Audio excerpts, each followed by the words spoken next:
Hey, thank you for listening. I'm Jake, and this is the second solo podcast that I've been recording. Getting used to doing a podcast, really. It's a bit unusual, especially with doing a solo one, just talking to yourself in a mic while having to watch, if you video it, your face on a screen. I hope you're finding the podcasts useful. I've recorded one about my mental health journey, and we've done a group one tackling and talking about the topic of suicide and things that we can do and how we can support others. Now, in this episode, we're going to be talking about social isolation and the topic of loneliness. You may have seen in the news this week that the World Health Organization have launched a new commission to tackle the topic, seeing social isolation, the lack of social isolation, as dangerous as smoking up to 15 cigarettes a day. So in this podcast, I'll be talking about my experiences of loneliness, things that I've come across, been involved with, as well as things that might be able to help. But first of all, let's just hear about our test sponsor. Okay, so let's crack on. So I think loneliness is interesting for me. It's been a topic that I've thought about quite a lot through my life. I'm 31 now, and I remember, primary school and secondary school, really, friendships are always something that we think about, and of course we crave. We really need to feel that belonging, being part of a group, and of course having friends that you meet with, look out for you, who provide mutual support, give enjoyment. And I suppose with my mental health issues, and now knowing also I've got ADHD, I have found that to be quite challenging through life. And I would say that I've always felt a sense of loneliness, that real emptiness of, friendship. This concept, of course, that people talk about of having a best friend, I would never say I've ever associated someone as a best friend. And I apologise if you're listening to this and you would say, hang on, I just said that I was. But of course, this is about how we as individuals feel. And that's part of the topic of loneliness. I'm sure that you'll have heard the phrase, you can be lonely in a room full of people. Loneliness isn't around not having anybody around. Loneliness is about how we feel in that room full of people, how we feel when we're engaging in groups, topics, school, work. And the issue that the World Health Organization are talking about is that it does harm both our individual health, but of course has an impact on society and the community as well. So the World Health Organization recognised that loneliness, that lack of social connection, is associated with a greater risk of cardiovascular disease, dementia, stroke, depression, anxiety, and premature death. And as I said in the introduction, they've highlighted that the mortality impact of being socially disconnected is similar to that is caused by smoking up to 15 cigarettes a day, and even greater than that associated with obesity and physical inactivity. They recognise that the ripple effect of that can be felt in schools, workplaces, and in our organisations, groups, communities. It's challenging. So as I said, I think for the majority of my life, loneliness has been a big worry. A lot of the, when you can remember sort of dreams / nightmares that you've had in life. And I particularly remember some of mine being, especially as a child, around, will I have friends out of school? Are people going to want to be friends with me? I'm too difficult. I've got too many emotions that I'm, finding my way through. Am I too overcomplicated? Am I too much of a mess? Why would people want to spend time with me? Causing then and contributing to low self-esteem. And I remember, I was the youngest politician in the UK when I was 18, and I used to spend time on a Friday night where other 18-year-olds would be out clubbing. Albeit I have, especially when I came out as gay, I developed friends in the, well, I say gay community, but as in we would then go to some of the gay clubs in Manchester, and I'd enjoy that. But I distinctly remember every single time that I went out, first of all, I wouldn't want to go out. I'd find loads of reasons to not want to go. And then sometimes I'd just go, right, look, let's go for it. Let's just go out. So I'd drive up to Manchester. I've never drank, so I was able to drive and drive back. But it would get to the point of, I'd get there 9 or 10 o'clock, and I'd be on the motorway back home by midnight most times, with loads of thoughts going through my head around how people didn't want to be friends with me, and people didn't want to spend time with me, and I'm not as fun with things like not drinking. So, as I said, a lot of my Friday nights were actually spent in residential homes, older people's homes, playing bingo. 18-year-old, 19-year-old playing bingo with some of the older people in our community and the area that I represented. And actually, it was a fantastic, they were absolutely lovely group of people. I used to remember whenever there was any sort of story in the paper, they'd be the people coming to say, look, what the hell's going on here? We'll sort it out. We'll tell such and such. So they were, really supportive group of people. And I remember it was December, so it would have been 2013. And I was sitting at the table that I normally sit at. And the ladies that were around the table said to me, in, just random discussion, early December, what are your plans over Christmas? And I said, oh, I don't know, Christmas is for kids, and, I'm not really that bothered about it. I'm sure I'll find something to do on the day, and I'm a very, very fussy eater. So most of the time when I talk about Christmas, I talk about how I've got to go and find a nice takeaway where I can get a burger on Christmas Day. So that normally becomes the conversation. But they were asking. I said, look, what does your family look like? And I said, look, I've got 4 sisters at home, and you could sort of see the change in their, particularly the person I was sitting opposite. The face was like, wow, having 4 younger sisters at home, and how special that is. And I've got loads and loads of cousins, and we'd all be getting together on Christmas Day. And I suppose I was conscious of the response or the lack of response really from the people I was sitting with. And I was like, look, what's going on for you at Christmas? What's your plans? Assuming that it would be, family, or that the community centre that they were in, the sheltered accommodation, would do something on Christmas. And they say, look, I think we get delivered like a meal that you can put in the microwave on Christmas Day, and that'll be my Christmas. And of course, the shops are closed, so probably won't be many people I can speak to.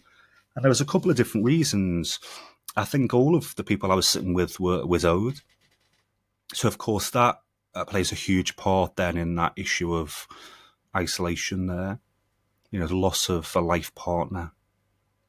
And one of them was telling me about how they had one grown adult son, and he lived in Australia, and she wasn't going to be able to go over to see him, and they weren't coming over here.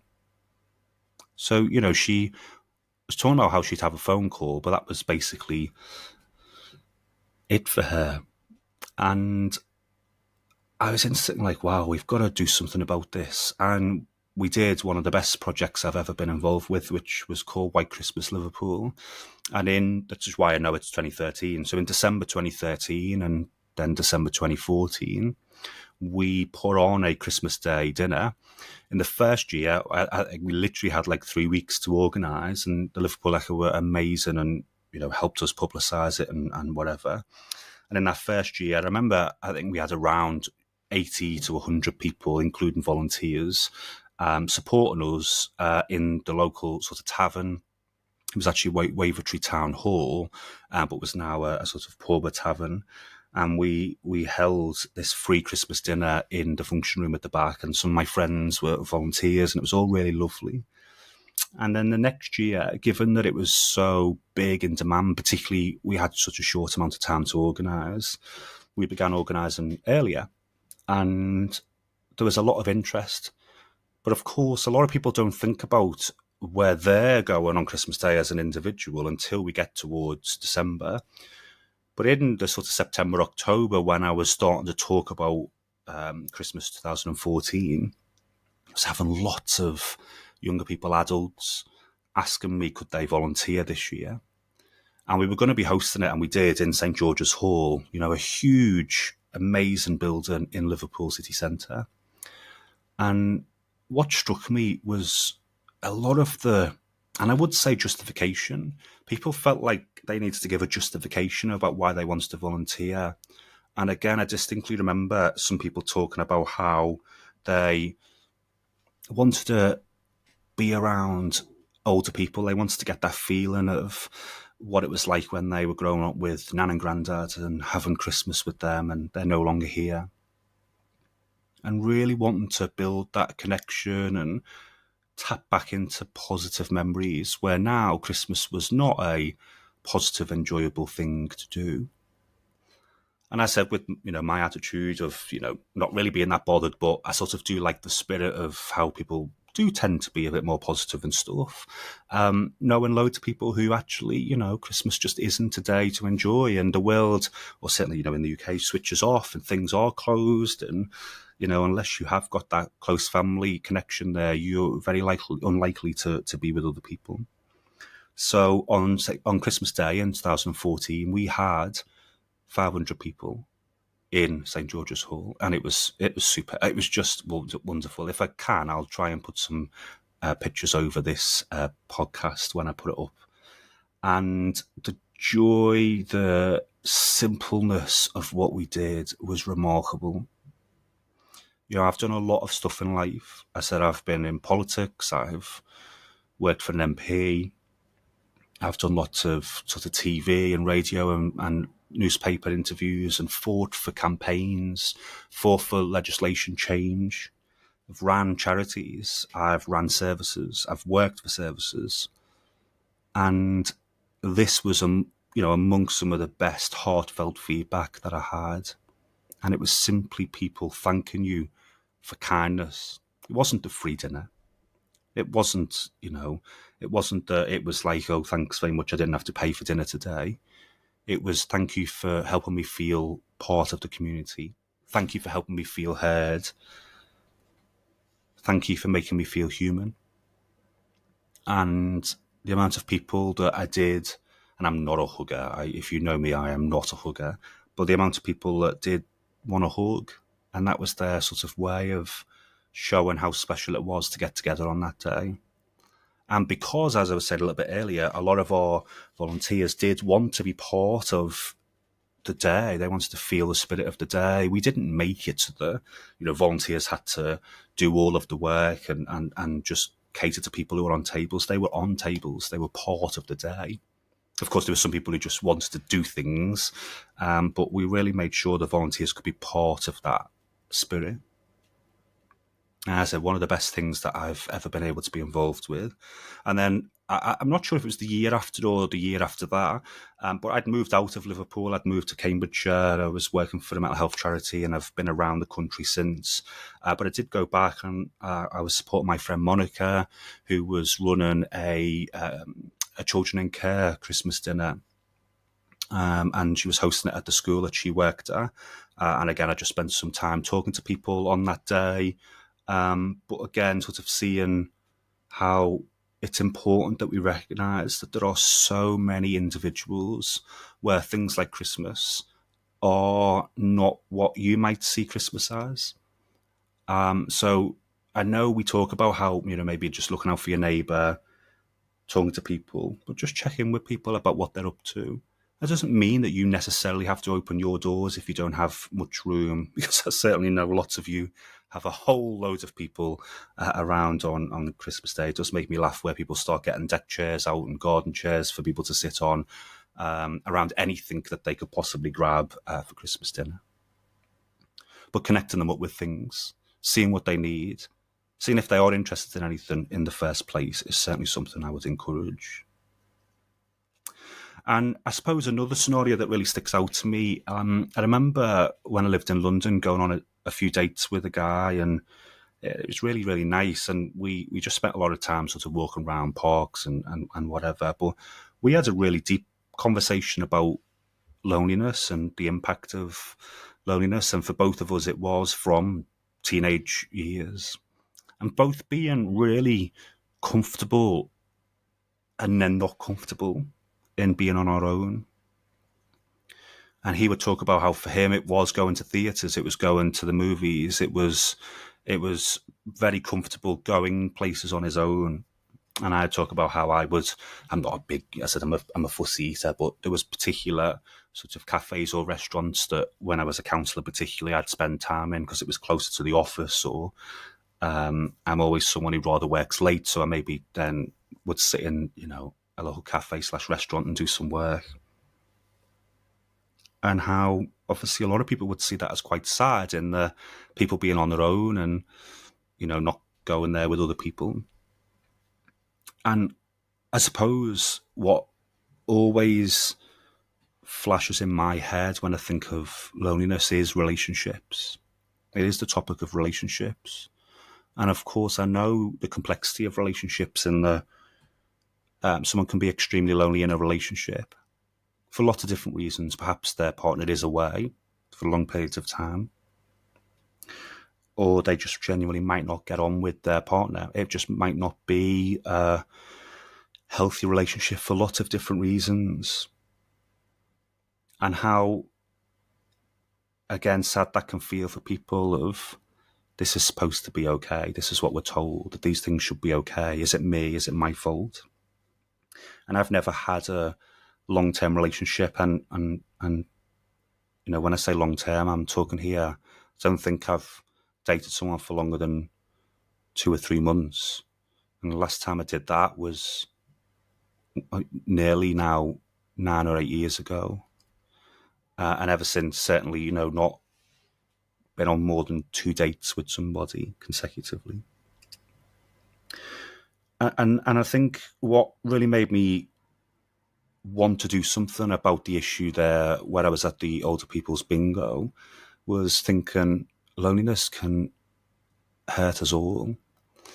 And then as we grow older, the opportunities to tap into stuff arguably could become harder.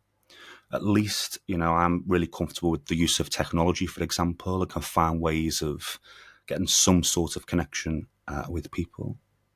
We're talking here before COVID, where a lot of older people who hadn't been familiar with technology weren't being taught it a lot. At least with COVID, a lot of initiatives come about and people started getting used to things like iPads and stuff. But as I said, that issue there of thinking, if I don't ever get a relationship, a long-term relationship, I will grow older and be lonely. And that's what really inspired me and pushed me to want to do things around this topic. And a lot of my work, such as when I was leading a sentence advice service, my work around mental health is wanting people to feel connected. And again, the World Health Organization and others talk about the vital components of social connection, the things that help us understand and think about how we can reduce that issue of isolation and loneliness. So they talk about structure, so the number and variety of the relationships and how often we see people, things like the size of your household or your relationship status, how many friends you've got. And I do believe, it's not about quantity, it is about quality. Function.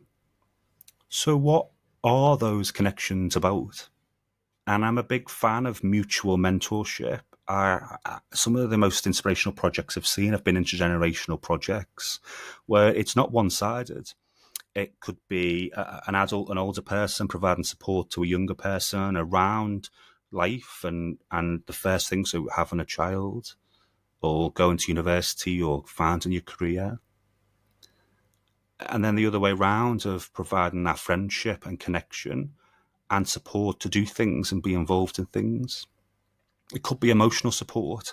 And if you think about COVID again, when we went into things like lockdowns and you couldn't go to the coffee shop with your friends that you might have done regularly, or went to, the cafe with a workmate over lunch, these things got taken away from us. And we probably hadn't associated them with emotional support, but for a lot of us, that is exactly the function that it played. And then quality, to the positive and negative aspects of those relationships and interactions. So the satisfaction or strain that comes from them, and inclusion or exclusion from things and activities. I remember going to a group, a mental health group, and we were having a chat about what they do and accessing the group and how important it is for them and why they do that. And this guy told me that he goes to a number of sessions through the week because he really finds it uncomfortable to sit at home on his own. He feels too lonely. So he goes out and tries to get involved in things in his local area. And he talked about how he goes to a cafe, 3 or 4 times a week. It's open, it's available, it's accessible. And they'll mock him and they'll call him names. And these are adults, by the way. We'll call him names. We'll tell him that he smells or that his clothes are bad. And I asked him, why does he still go? And he said, I'd rather face that abuse than be on my own. And that's how deep and difficult and sensitive this topic of loneliness can be. So the thing we can genuinely all do is be kind. And being kind, of course, I would say is probably easier said than done. And what I mean by that is, just saying, oh, be kind. Of course, it's easy to say. But when we talk about mental health and connection with mental health and stuff, we talk about how people then, if you go to someone and you want to talk, they want to fix it. And by wanting to fix it, actually, you're not necessarily helping because you're not actually listening to what's going on for me, what my story is or what their story is, how difficult and hard it is and how multi-layered it is. And that it's the only thing they ever think about. And that someone then comes along and goes, yeah, thanks very much for telling me. Here's exactly what you need to do to fix it. Right, see you later. Is not connection. The connection is that building of the relationship, building our understanding, being prepared, if we can, to walk alongside them, not just tell them where to go and how to do it. And that's why I say, I believe, it can be easier said than done, is that kindness needs the connection. Random acts of kindness and, just people smiling at you rather than, I would say, snarling at you, or those things all make a difference. Of course they do. They affect our mood. But kindness that is a connection is someone checking in with you because they want to know what's going on and how you are, not just a pleasantry. And things like social media, we know, are really impacting on how people feel. And I would certainly say for a lot of younger people and myself, I don't know whether I class myself as young anymore, being 31, worry about what we see on social media as often, the sort of glittered, really perfect lives that people show. And Christmas is one of those occasions, isn't it? Where you've got the beautiful pictures of people's homes and the setup and the lovely family that we aspire to have and be. And we compare ourselves constantly to other people. And again, just accepting people for who they are, not trying to get people to fit in. I've always hated that sort of mean girls type approach of you can't sit with us. And it's used as a bit of a, pop culture type thing, but it means stuff. It means often when said and used that you are purposefully excluding people because you see them as weird or not, your friendship circle, not your type. So speak to people. If you haven't spoke to someone for a while, speak to them. And I think that's often been my issue with friendship has been, I think because of really low self-esteem, low self-worth, if I've maybe tried or whatever, or if I think I'm trying too much or I'm being so much of a burden on someone, I'll stop. And if I, don't then hear back, I will allow the relationship to fizzle out. And I suppose there have been a lot of friendships that have then fizzled out that I've been pretty sad about on reflection. But it's been complicated, and then as I said, it can feel like it's gone on too long or whatever, and it's hard to just try and bring that back up again. So reaching out to people. And if you're feeling lonely, it's really important to try and think about things that bring you joy. We all want to feel like we've got a purpose. We all want to achieve. We want to do something in life, contribute in some way. And I've seen really wonderful initiatives again, things like the Men's Shed. I love, going to the Cow Shed. It's a charity in Wokingham that supports people through poverty. And quite often when I go, there are literally, it's like a factory of people sewing and supporting and doing things for others.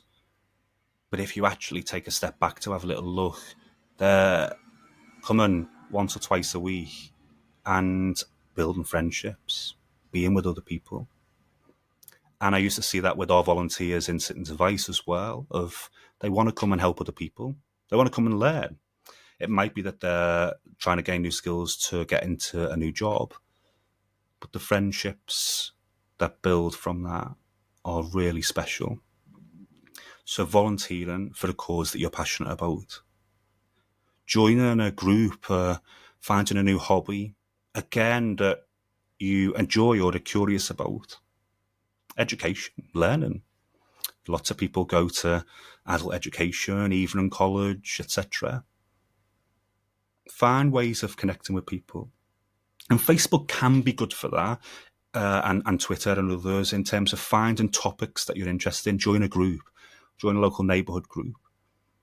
But particularly for me, I do think it's a cause. So if you've got a cause, something that you're passionate about, it can be really, really helpful to connect with that. And we know that things like values, faith, belief, that feeling of being part of something bigger can all be really special to people as well. Take a look at the 10 Keys to Happier Living from the charity Action for Happiness. And they've got lots of ideas for self-care, and lots of ideas for self-care involve engaging with others. It might be that you join a local class, a yoga group, a park run, and lots of wellbeing groups. Mind and other charities have groups that people can join, arts, crafts, reading clubs. So I know it's hard, but if you're feeling lonely, if you're feeling isolated from people, try and tap into something that might bring you connection, that might make you feel like there are things to do and be involved with. Meaningful connections is the key. So the lesson to all of us is finding a way of helping those meaningful connections come through and shine through in any way that we can. Thank you very much for listening to this sort of second solo version of my podcast. And I hope genuinely that you're finding this useful. And if not, I just suppose ramble to myself for half an hour and get two people who listen in. But we're going to spend some time and with my co-hosts, our group of mental health passionate campaigners, talking about different topics around mental health and well-being. And loneliness and connection certainly contribute to that. I hope you have a lovely rest of the day.